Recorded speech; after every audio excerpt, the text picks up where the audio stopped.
آج کل ہماری سوسائٹی میں جو ایک مسئلہ بہت عام ہے اور بڑے تواتر کے ساتھ یہ مسئلہ جو ہے وہ بڑھتا جا رہا ہے،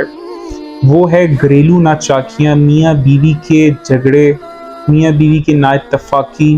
اور اس میں سب سے بڑی وجہ جو آبزرویشن میں آئی ہے وہ ہے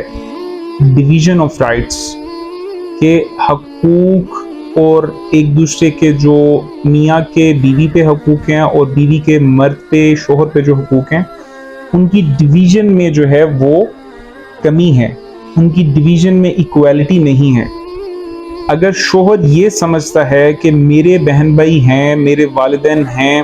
ان کی عزت، ان کی تکریم، بہن بھائیوں کا لاڑ جو ہے وہ بہت ضروری ہے، ان کے ساتھ ٹائم سپینڈ کرنا بہت ضروری ہے، تو میری اپنے اس بھائی سے درخواست ہے، ریکویسٹ بھی ہے ان تمام بہنوں کی طرف سے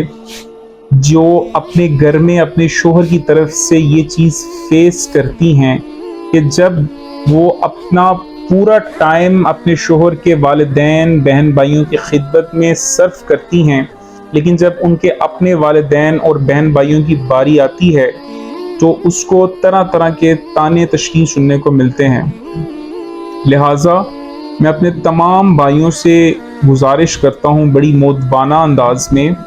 کہ خدا را اپنے آپ کو چینج کریں، اپنے آپ کو اس طرح کا بنائیں کہ اگر آپ چاہیں کہ جو سلوک میں اپنی خاتون خانہ کے ساتھ کر رہا ہوں، اگر آپ کے نزدیک وہ سلوک صحیح ہے تو آپ یہ بھی ذہن میں رکھیں اور یہ بھی دعا کر سکیں کہ ایسا ہی سلوک جو ہے وہ میری بہن کے ساتھ بھی ہو، ایسا ہی سلوک جو ہے وہ میری بیٹی کے ساتھ بھی ہو۔ ہمارے معاشرے میں یہ گھریلو ناچاکیاں اس دن ختم ہو جائیں گی جب شوہر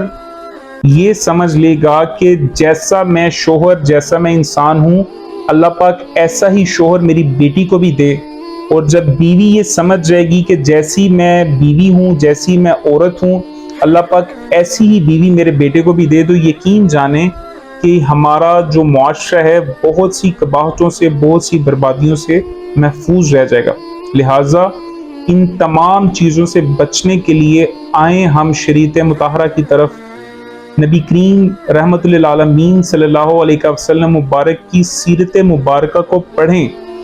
اور دیکھیں کہ نبی پاک صلی اللہ علیہ وسلم نے کیسے زندگی گزاری ہے۔ نبی پاک صلی اللہ علیہ وسلم نے as a father, as a اپنے امتیوں کے لیے، ایز اے نبی کریم صلی اللہ علیہ وسلم نے کون سے اسوہ حسنہ ہم کو دیے ہیں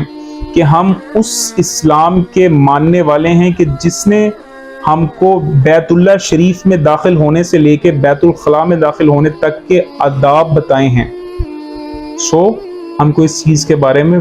بڑا دھیان سے سمجھنا چاہیے۔